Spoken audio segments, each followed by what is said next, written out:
O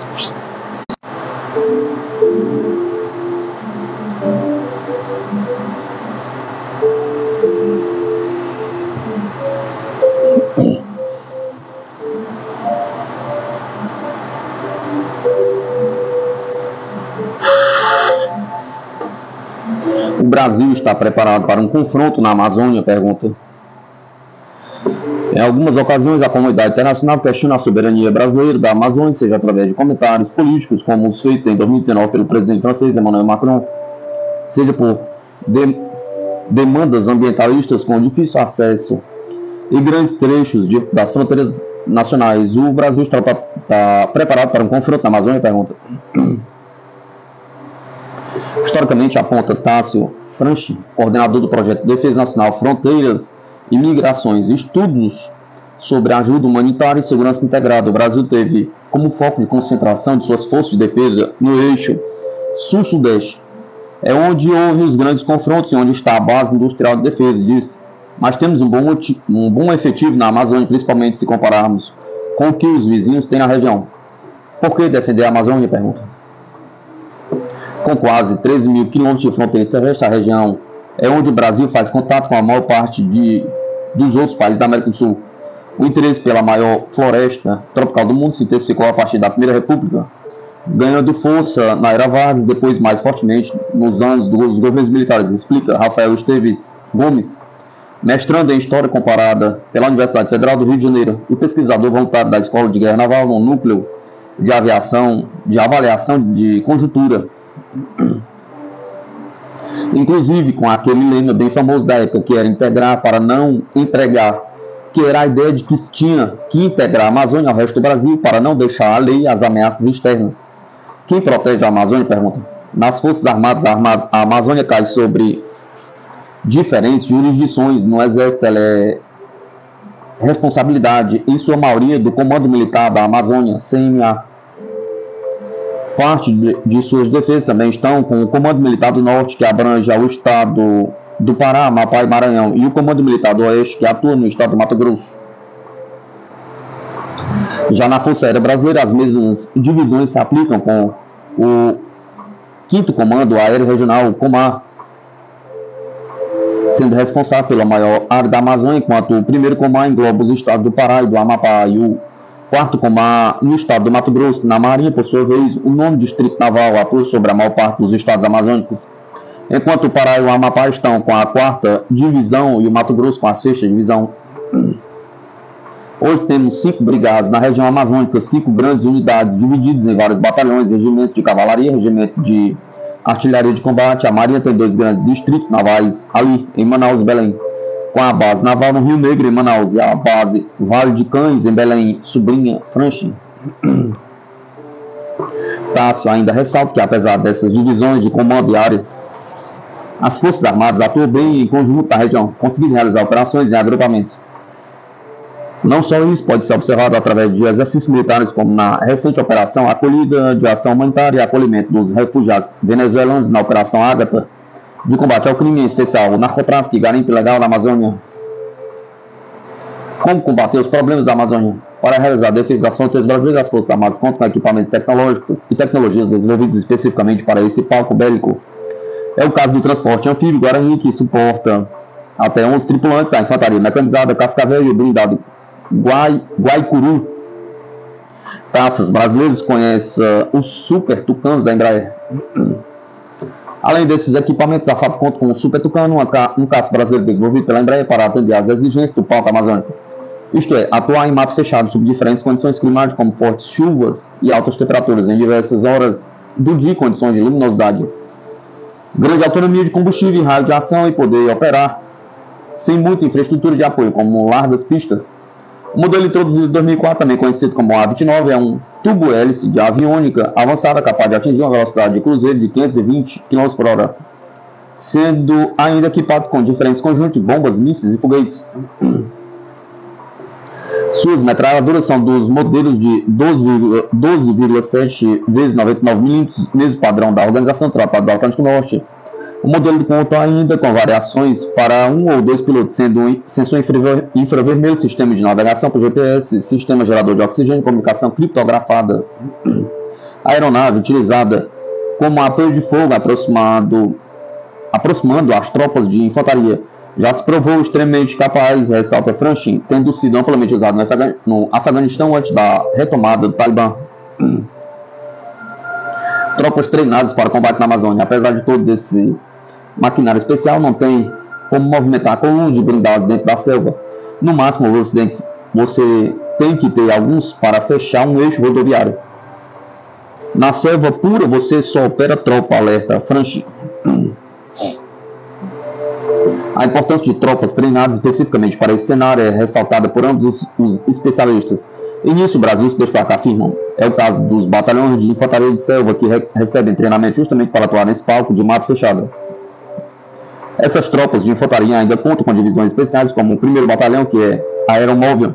Por possuir deslocamentos por helicóptero, seu emprego é extremamente rápido em diferentes pontos da Amazônia. Ainda o 23º estacionado em Marabá, que também possui emprego rápido, mas desta vez em parceria com a aeronáutica. Outro destacamento de grande especificidade na região é o Batalhão de Operações Ribeirinhas.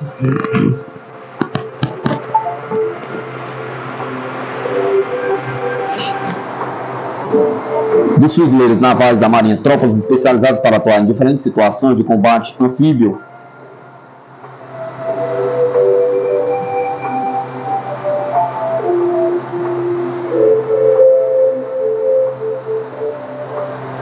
Onde é realizado o curso de guerra na selva? Pergunta.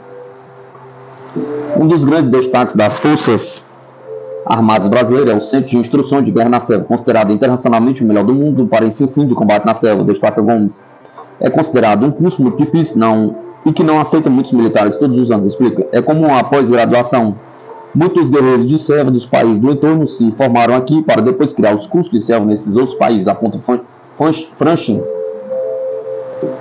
Ainda assim, o SIGS tem grandes diferenciais das escolas de selva dos países vizinhos. A instituição brasileira não educa somente soldados especializados, sublinha Franchin, mas também instrutores. Quando eles vão para as brigadas de selva, eles reproduzem o conhecimento nas brigadas de selva.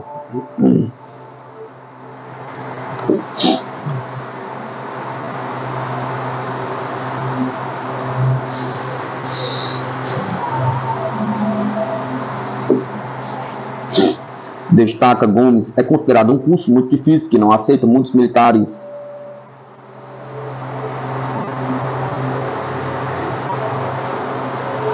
Outro grande diferencial único do curso de selva brasileiro são os diferentes níveis de ensino, ao contrário das demais escolas de guerra, como a da Legião Francesa, localizada na Guiana Francesa. O curso de selva brasileiro também ensina o planejamento de operações, diz Franchin. Isso faz do Centro de Instruções de Guerra na Selva uma instituição única em todo o mundo, sendo um centro de referência para militares de todo o globo. O curso de selva brasileiro inclusive recebe outros exércitos em seus cursos, não só das nações vizinhas, mas também de países africanos. Hoje nós treinamos as tropas da selva da ONU no Congo, por exemplo, afirma Franchin. Armamentos pessoais em ambientes muito úmidos e muito desérticos. Os armamentos pessoais podem muitas vezes parar de funcionar durante o combate ou quando o soldado necessita. Essa é uma preocupação muito recorrente, afirma Gomes. Para o analista, nesse sentido, a Imbel tem um papel fundamental, a criação de equipamentos e armamentos específicos para a região amazônica, de grande umidade. Qual o melhor exército em selva? Pergunta. A região amazônica possui tradicionalmente uma certa distância do restante do país e dos demais centros urbanos, com poucas estradas e rodovias que conectam a região, dependendo mais de redes hidroviárias. Isto, a primeiro momento, pode apontar para possíveis problemas logísticos em caso de um confronto na região. Mas este não é o caso, argumenta Franchin, que lembra da existência de Manaus e seu polo industrial. Na hora que você vai para Manaus, você tem tanto base naval, base aérea, como a de militar da Amazônia, uma série de unidades logísticas do exército ali. E você ainda tem um polo industrial de Manaus e uma refinaria.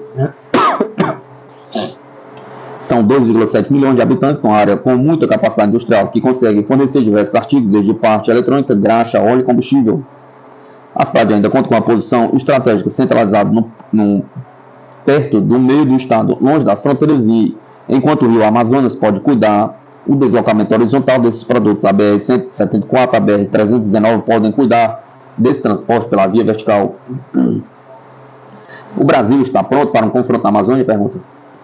O Brasil possui um exército, força aérea e marinha maior e melhor preparado para o palco amazônico do que todos os seus vizinhos, apontaram os especialistas.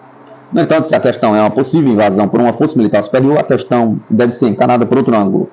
É uma questão de como vai lutar a guerra, diz Franchi. Quando a gente estuda a guerra, historicamente, você tem exércitos muito mais fortes que sofrem derrotas. Por dois motivos. Um, porque taticamente o inimigo se recusou a enfrentar eles como um combate aberto convencional. E outro, porque, na verdade, o que ganha a guerra é um país. O que ganha a guerra é a questão política. São os objetivos políticos por trás. Que você constrói e você coloca como objetivos da força ali e não só o campo de batalha. Nesse contexto, o exército brasileiro tem uma frase conhecida pelos seus egressos: a selva não pertence ao mais forte, mas ao sóbrio, habilidoso e resistente. Franchi explica que, inclusive, essa é uma doutrina de dissuasão do exército brasileiro. A sua meta é a resistência, uma guerra de desgaste perante uma força maior. Você pode tentar entrar, mas o preço que você vai pagar para ficar aqui, para tentar ficar aqui, vai ser muito caro. Alguém de fora terá dificuldades com a logística para se entrar em um país como esse aqui, porque requer muita coisa. Ainda mais porque você não tem um porte da União Europeia do lado, por exemplo.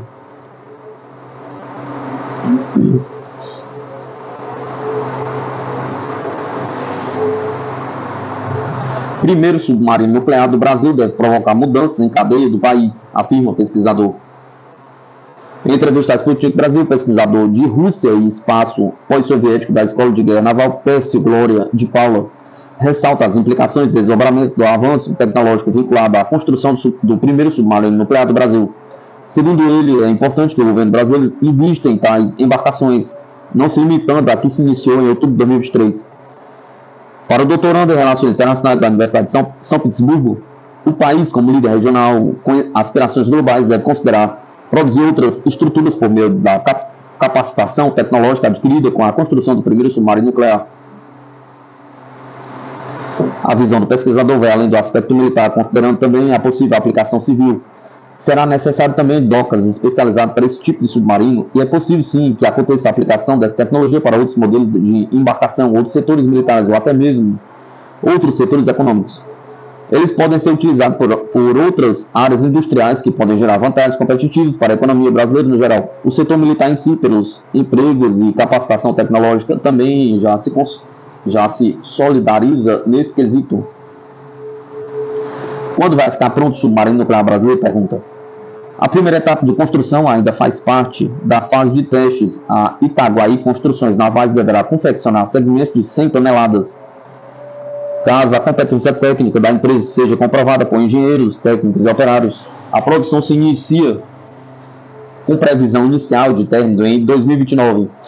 O projeto começou em 1979. A embarcação foi batizada de Álvaro Alberto, em homenagem ao ex-vice-almirante da Marinha e cientista brasileiro que faleceu em 1976. Ele foi professor de Química e Explosivos da Escola Naval e defendia que o desenvolvimento científico e tecnológico estava ligado à prosperidade do país.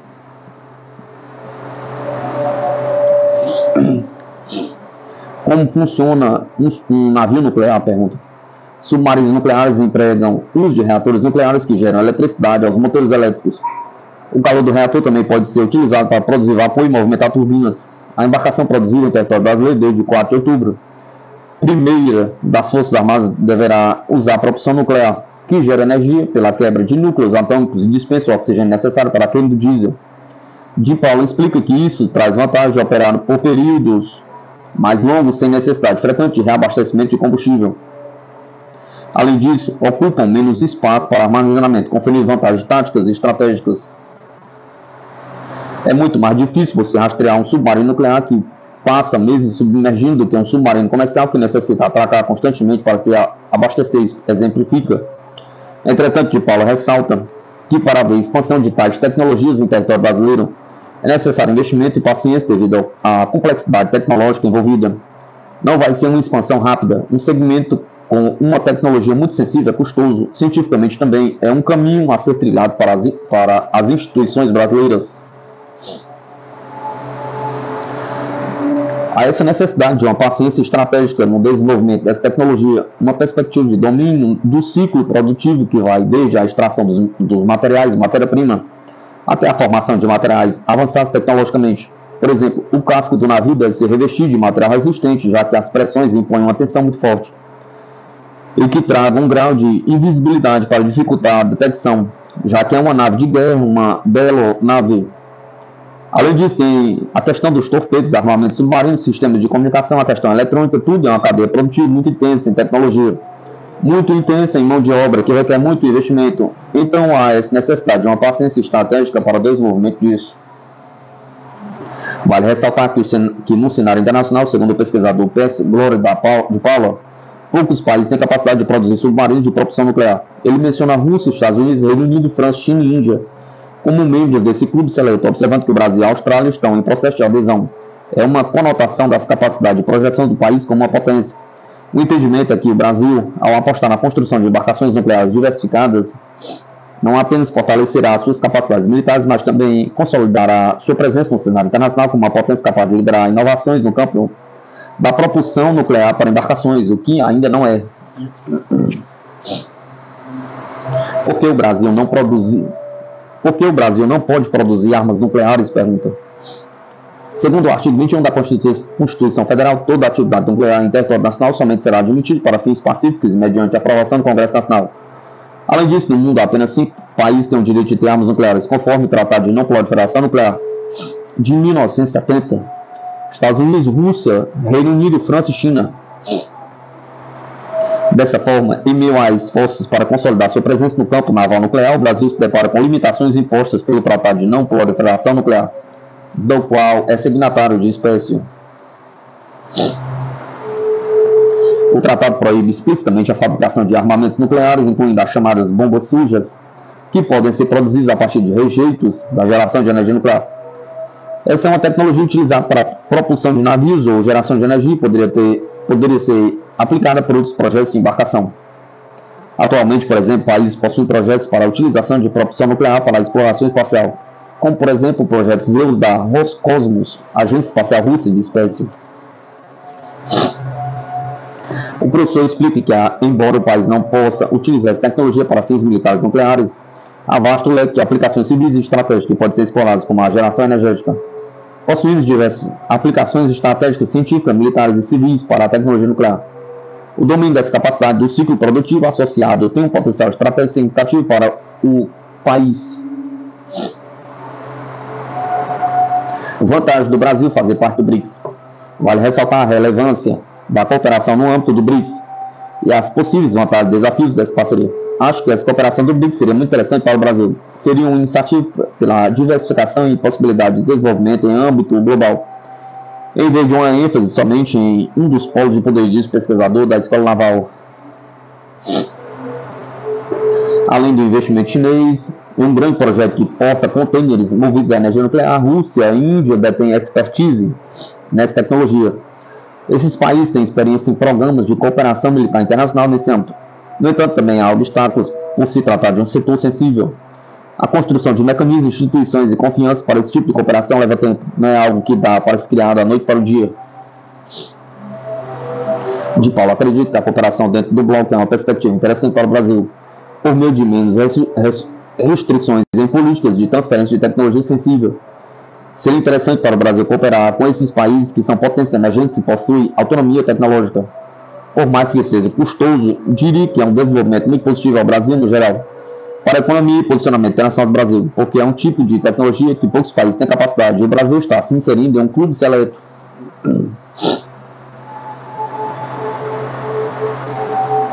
O pesquisador destaca a necessidade de processo demorado e articulação de longo prazo para superar obstáculos e estabelecer bons contatos, já que parcerias internacionais brasileiras nesse setor são tradicionalmente orientadas para países ocidentais. Por fim, o especialista comenta desdobramentos internacionais, incluindo projetos russos na aplicação espacial e o desenvolvimento de reatores em miniatura. São desdobramentos que requerem planejamento e paciência, mas que vão ter resultados muito positivos para o país como um todo.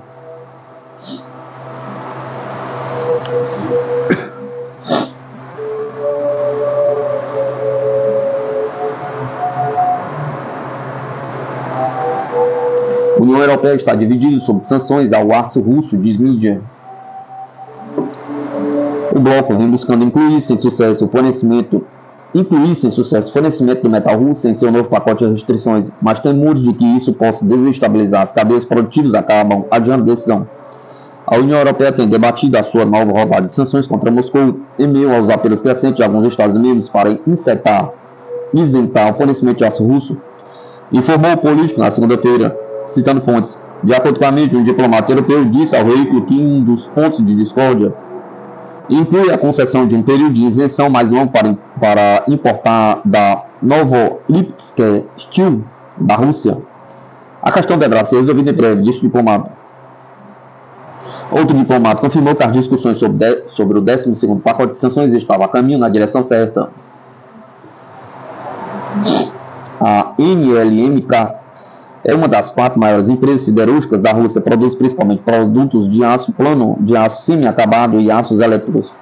Como parte de sua política de sanções contra Moscou, a União Europeia proibiu a importação de produtos de ferro e aço provenientes ou originários da Rússia. As últimas restrições, que entraram em vigor em 30 de setembro, também vão proibir a importação de produtos de ferro e aço que tenham sido processados em países que não a Rússia, mas que incorporam fatores de produção de ferro e aço de origem russa.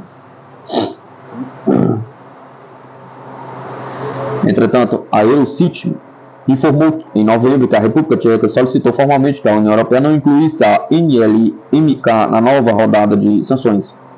Uma vez que os fornecimentos são críticos para a economia tcheca, o país do bloco europeu, que tem importado chapas grossas de aço com desconto da gigante metalúrgica russa, disse que tem procurado outras soluções, mas até agora não conseguiu substituir os fornecimentos russos. Praga busca isenção para as importações de aço russo até 2028. Segundo o Ministério do Comércio, o contrato existente expira no final de 2024, ameaçando uma crise para as principais indústrias tchecas, como a construção e a produção automóvel. De acordo com a Eurocity, a Itália e a Bélgica também têm pressionado a União Europeia para suspender as restrições ao fornecimento de aço russo.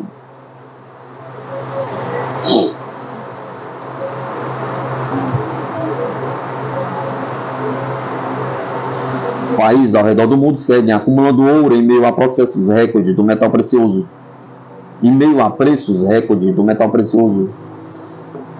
Países ao redor do mundo seguem comprando grandes quantidades de ouro em meio ao conflito no Médio Oriente, que já dura meses.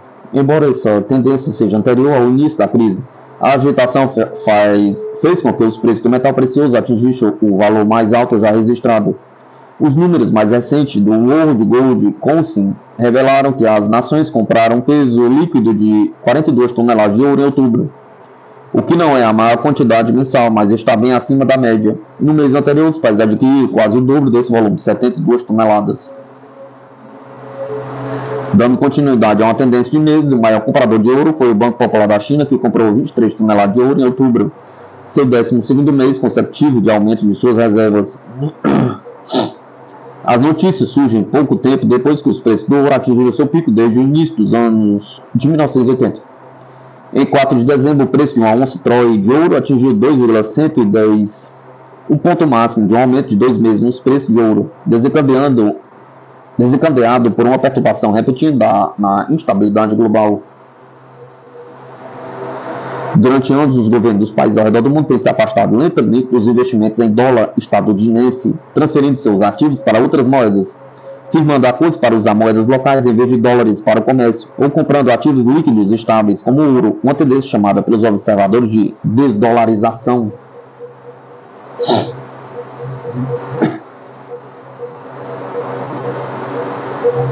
Os Estados Unidos devem dominar o espaço para vencer as futuras guerras, disse o tenente-general.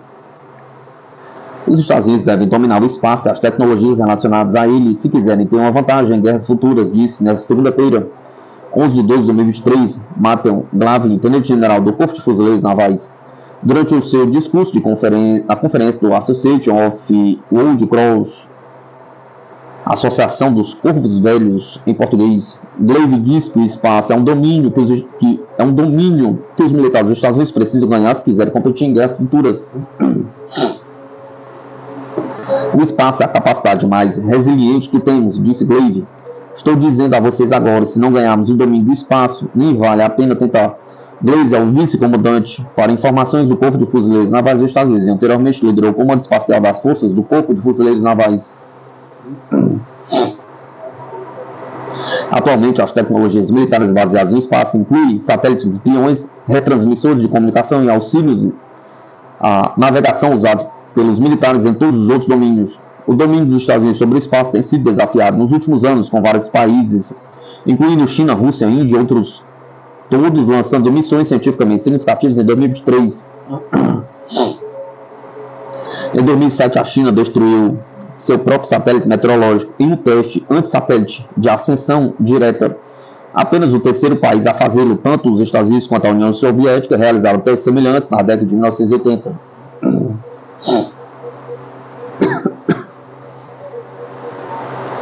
Coreia do Sul e Indonésia revelam que usarão moedas nacionais no comércio bilateral a partir de 2024. Os bancos centrais dos dois países destacam as vantagens da iniciativa, que incluem a redução dos riscos e custos cambiais, que deverão impulsionar o comércio bilateral. A Coreia do Sul e a Indonésia concordaram no domingo 10 de 2 de 2023 em começar a usar moedas locais no comércio bilateral a partir de 2024. Informaram os bancos centrais dos dois países em um comunicado conjunto.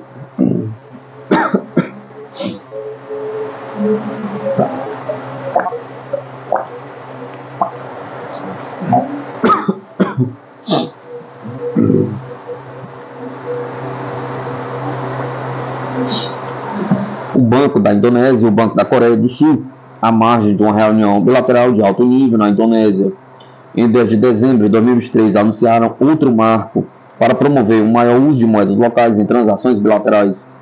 Durante a reunião, os dois países concordaram como primeiro passo em estabelecer uma instrução de trabalho para um esquema de transação em moeda local, relatou a declaração. O esquema, que está planejado para entrar em operação em 2024, ajudará a facilitar a liquidação de transações comerciais entre a Indonésia e a Coreia do Sul em suas moedas locais, reduzindo o impacto dos riscos e custos cambiais para empresas e outros participantes, continuou ele.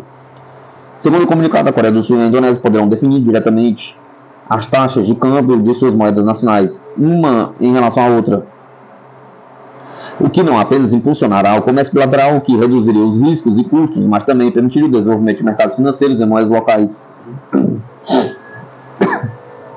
Heri Wahidjo, governador do Banco Central da Indonésia, descreveu a iniciativa como estratégica, afirmando que ela ajudaria a melhorar a eficiência das transações, a estabilidade macroeconômica e a cooperação financeira entre os dois países. Lee Chang-yong, seu homólogo da Coreia do Sul, por sua vez, notou que a Indonésia é um líder na cadeia de suprimentos globais para a bateria de veículos elétricos, o que desperta o interesse comercial sul-coreano. Devido à experiência bem-sucedida da Indonésia na implementação de um esquema de transação em moeda local com vários outros países nos últimos anos, podemos esperar que um esquema entre a Coreia e a Indonésia também seja implementado e lançado com sucesso. Ambos os bancos centrais estão empenhados em trabalhar arduamente para atingir esse objetivo, sublinhou Lee Chang-yong. Níger anuncia o início das exportações de petróleo bruto em janeiro de 2024. O general Abdul Rahmani Tiani, presidente do Conselho Nacional para a Salvaguarda da Pátria do Níger, anunciou nesta segunda-feira, 11 de 12 de 2023, que o país começará a exportar petróleo bruto em janeiro de 2024. No início de novembro, o país africano, com o apoio da empresa petrolífera chinesa PetroChina, colocou em funcionamento o oleoduto de 2.000 km para transportar petróleo para o vizinho Benin. O transporte para o Oceano Atlântico está em andamento em janeiro do próximo ano. Podemos esperar os primeiros carregamentos em petróleo bruto do Níger, afirmou Tiani, a emissora estatal nigeriana RTN. O general acrescentou que o Níger receberá 25,4% da receita dos 90 mil barris por dia, que serão enviados para o Benin. Em 26 de julho, o presidente Mohamed Bazoum foi deposto por uma junta militar e Tiani assumiu a presidência interina do país.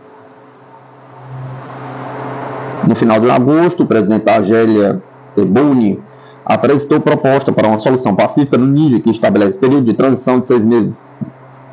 Após o golpe militar, as novas autoridades do Níger exigiram a retirada das tropas francesas e a saída do embaixador francês do país. Paris se recusou a aceitar as exigências, inicialmente, mas acabou por ceder. Com a tomada militar, a Comunidade Econômica dos Estados da África Ocidental suspendeu toda a cooperação com o Níger, ameaçou a intervenção militar se os rebeldes não reintegrassem Bazoum. O Níger é uma ex-colônia francesa e foi um dos últimos aliados ocidentais do Sahel. O país tem ricas reservas de urânio que são cruciais para a França.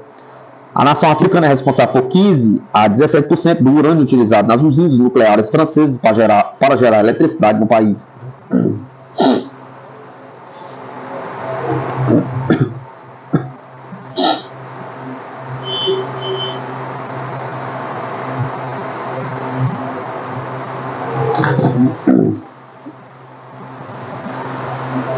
Internacional militarista, a ligação entre as potências liberais e as guerras eternas.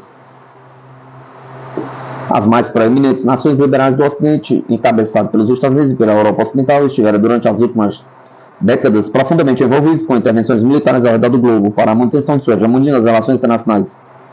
Antigamente, pelo menos até a Primeira Guerra Mundial, os liberais de fato condenavam o recurso às armas como forma de promover os interesses do Estado, preferindo, em vez disso, o estabelecimento de laços comerciais com outras nações. No entanto, os novos liberais que predominam hoje no Ocidente fizeram um verdadeiro pacto com a guerra, apoiando a chamada exportação da democracia e do livre mercado por meio de força para demais regiões do planeta. Hoje eles veem com total tranquilidade seus governos investirem em gigantes contratos com complexos militares e industriais, de modo que o casamento entre finanças e armas já não pode mais ser escondido de ninguém.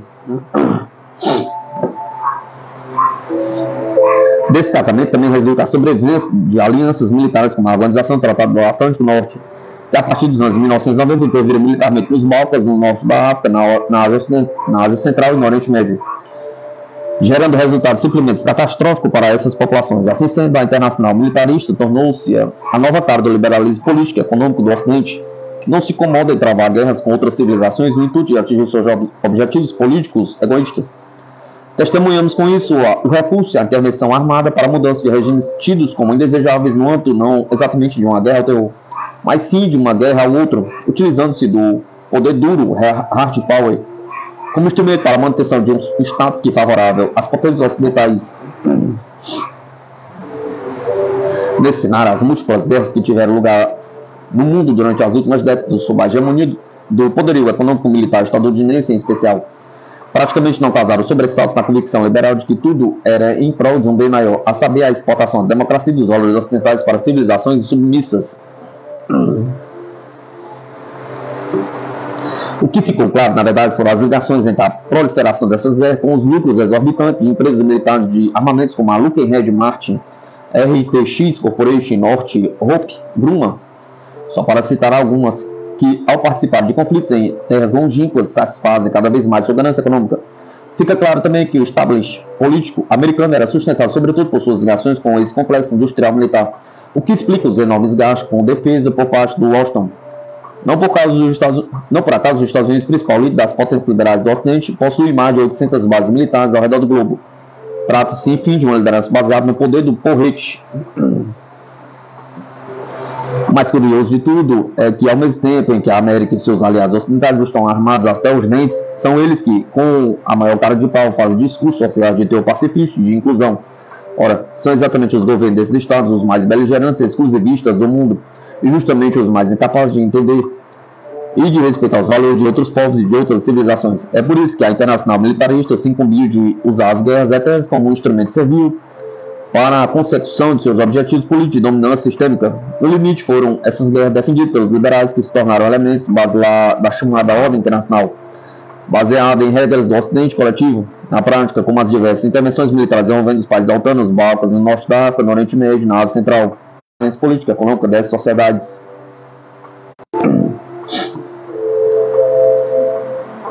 Finalmente, temos a infusão de agentes liberais em órgãos regulatórios e instituições de tomada de decisão global, no sentido de supostamente defender violações contra os direitos humanos. Nesse ponto, a Internacional Militarista se incumbiu de exigir que os Estados e sociedades não ocidentais ao redor do mundo se subordinassem às visões do mundo do Ocidente, baseadas na supremacia do indivíduo sobre o coletivo. Derivada disso, as guerras alimentadas pelas potências liberais buscaram forçar seus valores e ideais pseudo-universais em países e povos inteiros, ignorando tradições históricas e especificidades culturais, sociais, políticas e religiosas. Em suma, os liberais viam a guerra cada vez mais como uma força do novo internacionalismo missionário do Ocidente.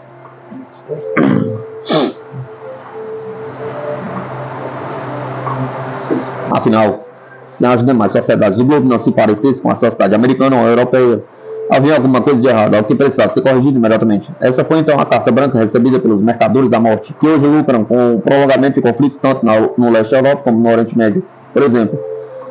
Portanto, para a Internacional Militarista, que no final das contas demonstrou a natureza antidemocrática da ordem ocidental, bem como a ausência de qualquer senso de inclusão ou de empatia por outros povos e civilizações.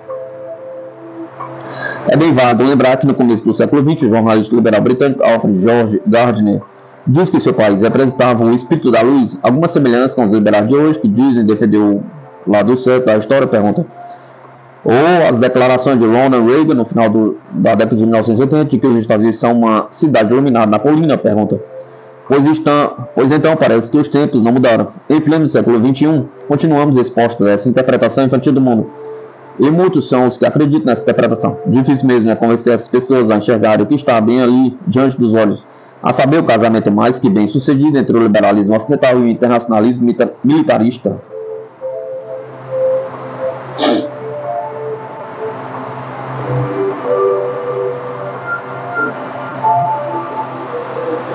A União Europeia explora financiamento de emergência para a Ucrânia fora do orçamento do bloco, diz mídia. As propostas técnicas em discussão privada poderiam contornar a ameaça húngara de vetar um pacote financeiro crítico para Kiev. De acordo com financiais, os diplomatas da União Europeia estão discutindo propostas técnicas para angariar fundos de emergência para a Ucrânia, fora do orçamento partilhado do bloco, já que a Hungria prometeu que não cederia à pressão para retirar o seu veto a um pacote de apoio crítico para Kiev, 50 bilhões à Ucrânia, e aprovaria conversações formais sobre a adesão do país à União Europeia em uma cúpula de líderes na próxima quinta-feira. O fracasso da União Europeia em chegar a um acordo sobre o pacote de financiamento proposto afetaria gravemente a estabilidade financeira da Ucrânia, afirmam autoridades ucranianas e europeias. Os responsáveis da União Europeia estão a trabalhar em possíveis soluções para derrubar o bloqueio da Hungria ao pacote, que exige unanimidade, incluindo a liberação de fundos do bloco destinados a Budapeste, atualmente congelados.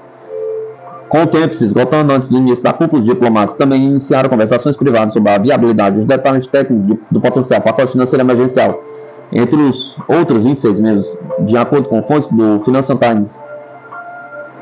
Ainda segundo a apuração, o instrumento extra-orçamentário levaria mais tempo e custaria mais dinheiro em juros e outros custos ao bloco europeu. O ministro da União Europeia de Orbán, János Boka, disse ao Financial Times que a Hungria insistia que qualquer ajuda à Ucrânia poderia ser proveniente do orçamento conjunto da União Europeia e que uma decisão sobre as conversações de adesão deveriam esperar até as eleições do Parlamento Europeu em junho. A vice-primeira-ministra da Ucrânia, Olga Stephanie Shina, disse na segunda-feira que a Ucrânia não recebeu garantias de que 50 bilhões seriam fornecidos de uma forma ou de outra e que qualquer alternativa desafiaria a estabilidade do país. Segundo ela, a incapacidade de se chegar a um acordo sobre o pacote de apoio de abrir negociações de adesão seria visto por Kiev como um fracasso de toda a União Europeia. A Comissão Europeia deve dar aprovação em princípio ao descongelamento de mais de 10 bilhões em fundos do orçamento da União Europeia para a Hungria, que foram retidos ante as preocupações de corrupção com o governo de Orbán. Mas, de acordo com Boka, qualquer ligação formal ou informal entre as duas questões representaria chantagem política não da Hungria, mas contra a Hungria, o que rejeitamos, afirmou o ministro. Orbán se opôs à ajuda dos esforços da Ucrânia em sua guerra por procuração contra a Rússia, argumentando que mais dinheiro não se traduziu em melhorias nas posições ucranianas no campo de batalha. Um conflito prolongado condena tanto Kiev como os interesses de longo prazo da Europa, disse ele, custando vidas e oportunidades econômicas. A perspectiva de adesão da Ucrânia ao bloco europeu é ainda mais controversa, de acordo com Boka, que diz que um terço dos Estados-membros da União Europeia nutre reservas muito sérias sobre isto.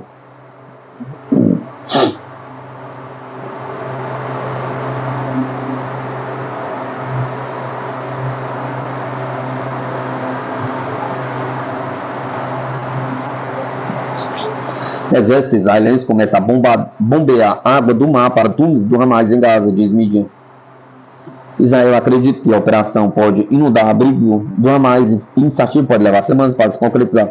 Os militares israelenses começaram a bombear água do mar para o complexo de túneis do movimento palestino Hamas em Gaza, informou o The Wall Street Journal, Citando autoridades norte-americanas, informações sobre o desafio de instalação de um sistema de bombas para realizar a ação já havia sido vinculadas. A intenção de Israel é inundar o sistema de túneis do Hamas com água do mar. A tentativa de inundar os túneis com água do mar Mediterrâneo está em fase inicial, afirma a publicação. Autoridades dos Estados Unidos dizem que provavelmente a ação vai levar várias semanas até que os túneis fiquem inundados. Israel instalou 5 bombas no mês passado. Depois adicionou mais 2 e realizou alguns testes. Alguns membros do governo dos Estados Unidos estão, segundo a publicação, preocupados com o fato de a utilização da água do mar pode ser ineficaz e afetar o abastecimento de água doce de Gaza. Entretanto, as autoridades norte-americanas acreditam que tal medida poderia ajudar a destruir parte do sistema de túneis.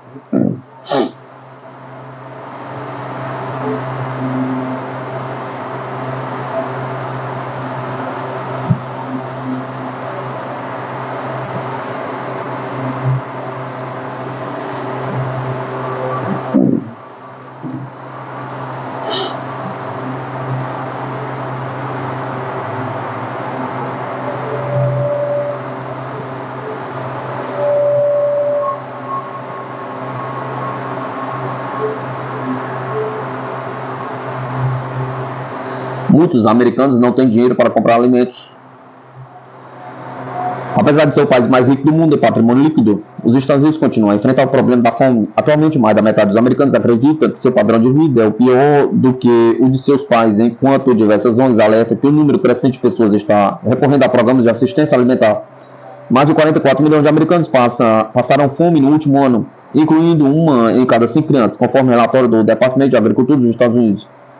Os programas que fornecem alimentos aos necessitados estão sobrecarregados devido à alta demanda, enquanto os preços nos supermercados não parecem cair tão cedo. Hoje parece que mais americanos afirmam que seu padrão de vida é pior do que o dos seus pais, principalmente entre os millennials e a geração X, pessoas no auge de suas carreiras. Das pessoas entre 30 e 64 anos, 51% acreditam que seu padrão de vida é pior do que o de seus pais, assim como 39% de pessoas entre 18 e 29 anos e 40% dos maiores de 65 anos, revela a pesquisa CBS News e YouGov, publicada em 10 de dezembro. A fome é um problema nos Estados Unidos em todos os grupos demográficos e cada vez mais em todos os níveis de renda, afirmou Karen Babinex Fontenot, diretora executiva da organização sem fins lucrativos Feeding America, citado pela NBC News. Quando questionado sobre o momento econômico mais difícil para os Estados Unidos, muitos americanos apontaram desemprego devido à pandemia de C-19. Pelo menos 51% das pessoas com mais de 65 anos afirmaram que o desemprego causou as piores dificuldades financeiras e 39% de todas as idades concordaram. Ambos os grupos consideram que a PAN foi muito pior do que a recessão de 2008-2009 e o período de grande escassez de gás e inflação da década de 1970. No entanto, os números também mostram o crescimento do emprego, o aumento de salários e uma economia de consumidores saudável, com recorde de viagem de verão, ingressos para concerto e compras de férias. Na busca pela reeleição, o presidente Joe Biden destacou essa recuperação econômica como resultado da Bidenomia, termo para a política econômica de sua administração, incentivando os americanos a adotar essa ideia. Mas os americanos, muitos dos quais lutam para pagar as necessidades básicas, não estão interessados em ouvir esses números. Segundo a pesquisa, 85% dos americanos dão mais atenção às suas próprias experiências do que a dos dados nacionais, que são observados por 66%. Pelo menos 72% dão atenção às pessoas que conhecem pessoalmente. E 70% olham para as empresas de sua comunidade para avaliar a força da economia. Outra pesquisa realizada em novembro revelou que 81% dos eleitores registrados consideravam a economia justa ou fraca. Surpreendentemente, 76% dos americanos afirmam que seus rendimentos não acompanham o ritmo da inflação. Como resultado do sonho, o americano tropeçou. 64% dos americanos agora acreditam que apenas a classe alta tem chance de progredir. Muitos americanos não estão interessados em ouvir notícias positivas relacionadas ao mercado de trabalho. Em outubro, um emissor norte-americano descobriu que notícias positivas sobre o mercado de trabalho dos Estados Unidos fizeram muitos americanos se sentirem pior. Aqueles na linha de frente, na luta contra a fome nos Estados Unidos, estão testemunhando números surpreendentes. Em junho, a Feeding America relatou ter distribuído 5,3 bilhões de porções no último ano, enquanto mais de 1 milhão de pessoas solicitaram cupons pelo programa de assistência nutricional suplementar. Outros programas também registraram um aumento recorde de matrículas e alguns administradores temem não ter fundos suficientes para atender a demanda. A demanda é maior agora que durante a PAN. Não é apenas um problema para um grupo, mas um problema americano, afirmou o diretor da sede americana. Em todas as categorias de alimentos, os preços subiram 25% desde 2020. O leite, por exemplo, cujo preço nos últimos meses ainda é 20% mais caro do que antes da PAN. De acordo com a USDA, o número de famílias americanas que relataram dificuldades em comprar alimentos em algum momento no ano aumentou para 17 milhões em 2022, acima dos 26% em 2021. O maior aumento anual desde 2008. Os aluguéis também cresceram quase 30% nos Estados Unidos desde o início da PAN. Em certo momento, o aluguel foi o que mais contribuiu para o aumento da inflação. Os preços dos aluguéis dispararam nos Estados Unidos, atingindo o custo médio de $1.372, de acordo com dados do mercado de aluguel de agosto de 2023. De acordo com a pesquisa mencionada, 80% dos democratas acreditam que o governo dos Estados Unidos deveria estabelecer controle de preços para conter a inflação, enquanto 56% dos republicanos concordaram com esse sentimento. Antes você conseguia 5 sacolas de comida por $50. Agora você só leva uma sacola por $50. Honestamente, estou com medo de ter outro bebê, porque não acho que conseguiríamos mantê-lo. Ele vai começar a comer 3 vezes ao dia e apenas tentar fornecer a ele uma nutrição adequada é difícil, relatou uma mãe da Califórnia, de acordo com a pesquisa de 10 de dezembro. Definitivamente, há muitos momentos como mãe em que você cozinha, geralmente que eles comam e ficam um pouco mais leves esta noite, mas faço o meu melhor para garantir que eles não passem fome, acreditou ela.